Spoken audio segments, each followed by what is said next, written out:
Hi and welcome back to the Citizen channel. You're all staying safe and well. This is a part 2, guys, so it's something you've really got to go back and watch part 1 of, because vital you do that, because we're looking, it's a little what about the others special, of course. So I do the Bell Lee Summerbee what about the others feature, and this is what I'm recording at the moment. And of course we've got a statue for that triumvirate from the late 60s, early 70s. Of course, prior to modern city history, the most successful period in our history. Around the statue, of course, is an inscription of another 20 odd names, all tied into that period of success. And this feature has been looking at those names, some familiar, some not, but this one's a bit out of order because I've been doing them in how many games he played for City, but I've had to jump a bit with this one because sadly Bobby Kennedy passed away, so this is like a little tribute for him as well, which comes under the guise of this little feature. And of course he made over 250 appearances for City, so it would have been a little bit further down the line on the feature, but of course this is just my little tribute to Bobby Kennedy, rest in peace. We left the story with Bobby being a first team regular in Joe Mercer and Allison's City as we lifted the second division trophy in the 65-66 season. So on to season 66-67, there's a squad image there with the second division trophy.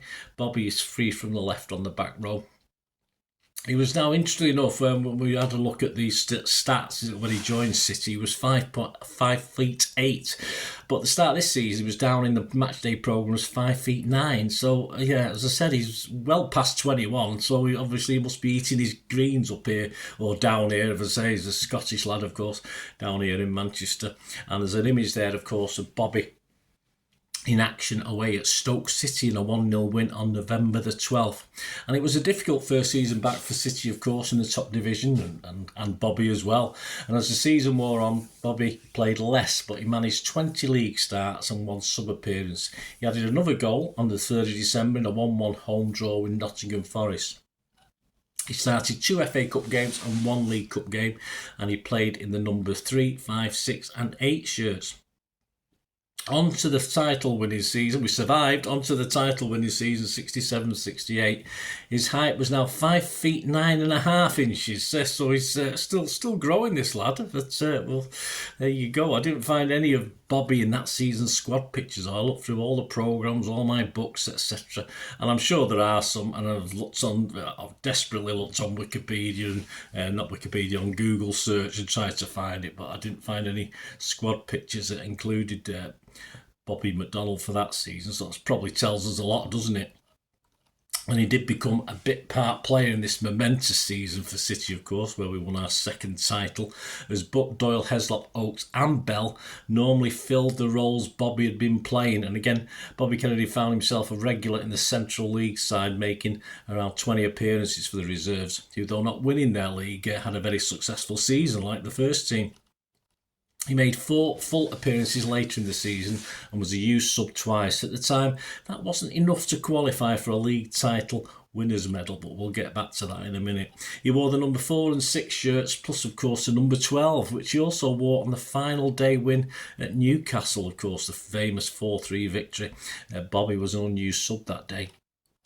Our first sighting that season was as a sub for Mike Summerbee in a 1-1 draw at Anfield on the 16th of December, and he was a sub again replacing Alan Oakes on March the 9th, a 3-1 home win against Coventry. With Oakes out, he started in that role in the next game, a 5-1 main road win over Fulham on the 16th of March, and a Colin Bell injury with his leg in plaster in April saw Doyle switch to Bell's role, and Bobby came in for 3 starts at number 4 to replace Doyle. For April the 12th, a 1-0 home win over Chelsea, the day after a 3-0 home win over West Ham, and his final appearance that season on April the 16th, a 1-0 loss at the Bridge, as Colin got rid of the plaster and returned as we won 4 and drew one of the last 5 games that season to clinch the title. And despite Bobby not being on the pitch as City clinched that famous title in those handful of games, he admits he enjoyed joining in the title celebrations. So yes, he was fully involved in that as well, as a fan and not just as a player, of course.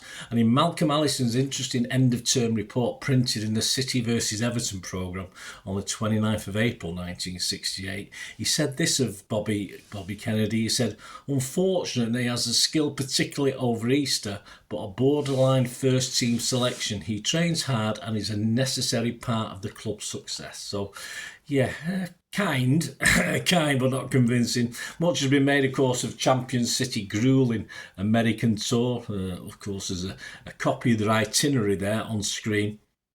At the end of the season, it spanned 34 days, not just the USA, but they had Bermuda, Canada and Mexico as well to go to. And of course, there is that famous, I won't repeat it because it has been repeated a few times, but that famous, much told but worth repeating story about Bobby Kennedy during that tour. Tony Buck was one to relate the story in his own book. Of course, Tony, who passed away recently as well, sadly, was one to relate the story in his book, The Main Man. So manager Mercer had watched the assassination of US Senator Bobby Kennedy in the team's hotel. Mercer then phoned City chairman at the time, Albert Alexander, and said, "I've got some sad news, Mr. Alexander. Bobby Kennedy has been assassinated." Alexander replied, "Bobby Kennedy? What was he doing out at this time of night?" Anyway, Joe explained it wasn't our Bobby Kennedy, but the dead president's brother.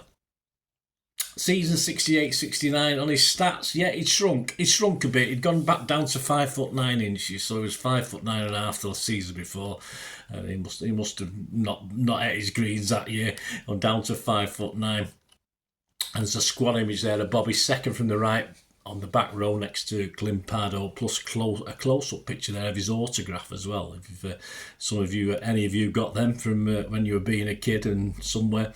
Plus an image including City's directors in front of the First Division trophy there. With Tony Buck, a long-term injury with that Achilles tendon injury after that disastrous trip to the States, injuries and tiredness of the squad as a whole would leave City struggling for the new season. Bobby did get another chance at right back, though a certain Dave Connor would play the majority of the game until Tony Buck's return in the new year. Without our charismatic captain and significant others, City would really struggle in the first third of the season. Connor took the number 2 shirt and Bobby the number 12 for the first game of the season, a Charity Shield. I was there that day, I remember it. I thought we were the best club, well, I still do. I thought we were the best club in the world when we beat West Bromwich Albion 6-1, but he was a number 12. He didn't come on in that game on the 3rd of August 1968. Bobby played in City's first home game, a 3-2 win over Wolves on August the 14th, and then a 0-0 main road draw with United and a 3-0 loss at Filbert Street against Leicester. On the 18th of September, Bobby featured in City's first ever European Cup match. I was there as well, a 0-0 main road game against, of course, Fenerbahce. It had been a struggle to this point in the league for City, of course. After 9 games, we were literally next to bottom with just 6 points. He didn't appear in the return leg in Turkey, but during this period he'd started 4 out of 4 games, including a 4-0 League Cup Round 2 replay win over Huddersfield. A 4-0 league win at Roker Park on the 21st of September was City's second only win in the first 10 league games. City had moved up to 12 when he started at right back. With the visit to Chelsea on the 2nd of November, a 2-0 loss. We lost 1-0 at home to Sheffield Wednesday on the 9th of November, and he played in a 1-0 loss at St James's Park on November the 16th. And so his league appearances that season were curtailed to just 10, as he played his last ever game for City in a 5-1 home win against West Bromwich Albion on November the 23rd in front of 24,667. Yes, again, including little old me.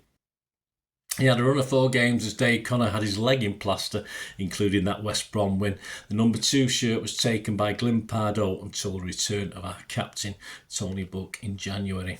December had also seen the arrival of fullback Arthur Mann, and Kennedy's first team appearances had literally come to an end by then as Bobby returned to Central League football. On the 15th of March, the Man City vs QPR programme simply announced the move through journalist Jerry Harrison's City News piece. He said, simply, signing off. Bobby Kennedy, who joined Grimsby at the beginning of the month, he concluded by saying Bobby had been an ideal clubman and thorough professional. His City career stats: league appearances 216 plus 3 as a sub. He scored 9 goals. He made 18 FA Cup appearances, 16 League Cup appearances, 1 European Cup appearance, a total of 251 games plus 3 as substitute. And he also made 53 Central League appearances. Another image there of Bobby from the Set of Football card collector, a set of 10 collectible association footballers cards. So very popular in the day, those cards. He moved to Grimsby Town after Matt Busby had recommended him as a player manager for £9,000 when he attempted to put some of Malcolm Allison's ideas into his own training sessions.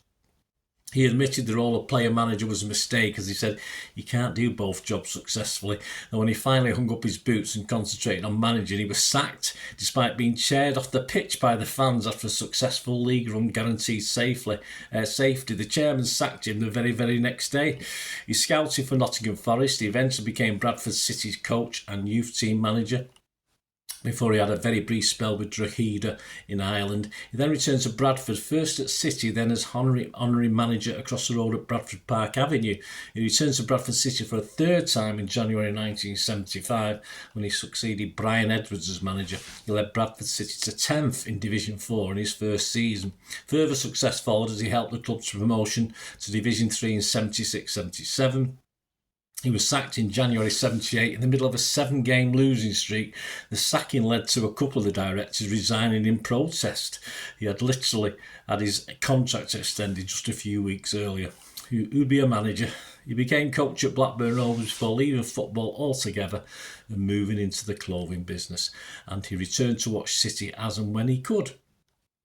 On Saturday the 16th of October, very important, 2021, it was announced by Manchester City FC that Bobby Kennedy, along with teammates Stan Horn, Harry Down and Paul Hintz, will be receiving winners' medals for the Division 1 Championship winning season in 67-68. And it was presented, or they were presented during half-time at that day's Premier League match against Burnley at the City of Manchester Stadium after the club's official request to the EFL was approved, and medals were awarded to Stan, Paul, Bobby and posthumously to Harry. The medals were presented, of course, by Manchester City ambassador and former teammate of the recipients, and one of the triumphant, of course, Mike Summerbee. On the news of Bobby's death, the Bradford Telegraph and Argus paper wrote a small obituary. Its final line sort of summed up Bobby's feelings towards City. His final line read simply, Kennedy lived in Bradford, but his first love was Manchester City. Rest in peace, Blue. There you go. Thanks for joining me with this little belly summary. What about the other special? A little tribute to Bobby Kennedy. Hope you enjoyed it. Give us your memories. Let us know your memories, guys. I, of course, watched Bobby Kennedy many times playing for City. I started going in 1964, 65, 65, 66. So I would have seen plenty of Bobby Kennedy over the time that I was going to the games as well. But let me know any of your memories. As ever, our condolences and best wishes and love to his family and friends. Thanks for watching, guys. Hope just share your memories. Thank you.